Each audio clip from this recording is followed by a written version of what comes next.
Om Swastiastu. Perkenalkan, nama saya Ana Agung Ayudhya Kusuma Dewi.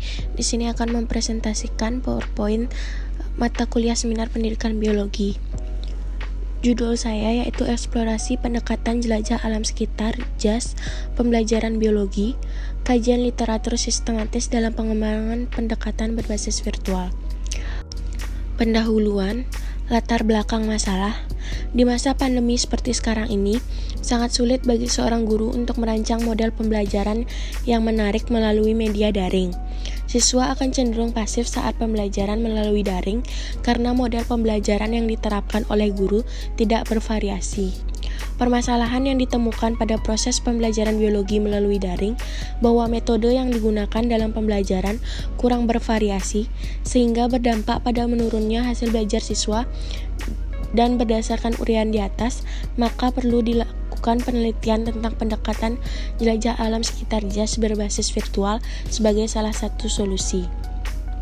Rumusan masalah: apakah pendekatan jelajah alam sekitar pembelajaran biologi dapat dikembangkan menjadi berbasis virtual? Tujuan penelitian untuk menganalisis pendekatan jelajah alam sekitar pembelajaran biologi dalam pengembangan pendekatan berbasis virtual. Hipotesis bahwa adanya kemungkinan pengembangan pendekatan jelajah alam sekitar berbasis virtual. Tinjauan pustaka. Yang pertama, jelajah alam sekitar JAS. Pendekatan jelajah alam sekitar disingkat JAS merupakan pendekatan pembelajaran biologi yang dikembangkan berdasarkan prinsip eksplorasi. Pendekatan JAS menekankan pada kegiatan pembelajaran yang dikaitkan dengan situasi dunia nyata, sehingga selain dapat membuka wawasan berpikir yang beragam dari peserta didik, pendekatan ini memungkinkan peserta didik dapat mempelajari berbagai konsep dan cara mengaitkannya dengan dunia nyata sehingga hasil belajarnya lebih berdaya guna. Pembelajaran biologi merupakan salah satu mata pelajaran yang susah dipahami. Kurangnya visualisasi dari materi yang ada membuat siswa sulit memahami materi yang diberikan. Banyak faktor yang menunjang keberhasilan sebuah pembelajaran, sehingga tujuan dari proses pembelajaran dapat tercapai dengan baik menurut Diki pada tahun 2013. Metode.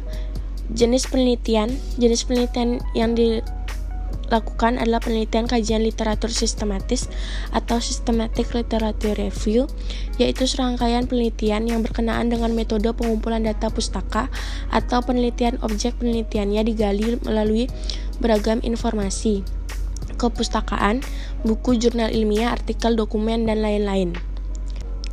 Metode dari systematic literature review yang pertama yaitu research question atau pertanyaan penelitian yang dibuat berdasarkan kebutuhan dari topik yang dipilih. Berikut ini pernyataan penelitian dalam penelitian ini, yaitu yang pertama, apa materi yang paling sering digunakan dalam pendekatan jelajah alam sekitar JAS? Yang kedua, apakah efektif penggunaan pendekatan JAS dalam materi tersebut? Yang ketiga, apa kelemahan dari penggunaan pendekatan JAS?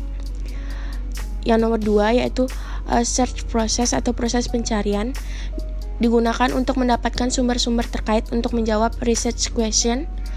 Proses pencarian dilakukan dengan menggunakan search engine dengan alamat situs Garuda-Ristek-Dikti, Google Scholar, dan juga DoAJ. Yang ketiga yaitu inclusion and exclusion criteria. Tahapan ini dilakukan untuk menentukan layak atau tidaknya data yang ditemukan dalam penelitian SLR. Studi layak dipilih jika terdapat kriteria sebagai berikut. Yang pertama yaitu data yang digunakan dalam rentang tahun 2015 sampai 2020. Data diperoleh melalui alamat situs Garuda-Ristek-Dikti, Google Scholar, dan DoAJ. Data yang diperoleh berhubungan dengan jelajah alam sekitar pembelajaran biologi. Yang keempat yaitu quality assessment. Dalam penelitian SLR, data yang ditemukan akan dievaluasi berdasarkan pertanyaan kriteria penilaian kualitas. Yang kelima yaitu data collection atau pengumpulan data adalah tahap di mana data-data untuk penelitian dikumpulkan. Data yang dikumpulkan dalam penelitian ini adalah data sekunder. Yang keenam yaitu data analisis. Pada tahap ini data telah dikumpulkan akan dianalisa untuk menunjukkan yang pertama materi yang paling sering digunakan dalam pendekatan jelajah alam sekitar, kedua keefektifan penggunaan pendekatan JAS dalam materi tersebut, yang ketiga kelemahan dari penggunaan pendekatan JAS. Metode yang ketujuh yaitu deviation from protocol atau penyimpangan laporan. Sebagai hasil dari kajian, penulis menuliskan beberapa perubahan pada deviation from protocol. Teknik pengumpulan data yang digunakan dalam penelitian ini adalah data sekunder. Data sekunder merupakan data yang diperoleh bukan dari pengamatan langsung, akan tetapi data tersebut diperoleh dari hasil penelitian yang telah dilakukan oleh peneliti terdahulu. Teknik analisis data yang digunakan dalam penelitian ini yaitu anotasi bibliografi atau annotated bibliography. Anotasi bibliografi diartikan sebagai suatu daftar sumber-sumber yang digunakan dalam suatu penelitian, di mana pada setiap sumbernya diberikan kesimpulan terkait dengan apa yang tertulis di dalamnya. Analisis bibliografi dilakukan untuk mencari, menganalisa, membuat interpretasi serta generalisasi dari fakta-fakta yang merupakan pendapat dari para ahli dalam suatu masalah. Daftar pustaka yang saya gunakan dalam penyusunan PowerPoint ini ada dari 6 pustaka yang seperti terdapat pada layar. Sekian yang dapat saya sampaikan, mohon maaf apabila ada salah kata. Saya tutup dengan Parama Santi. Om Santi Santi Santi Om.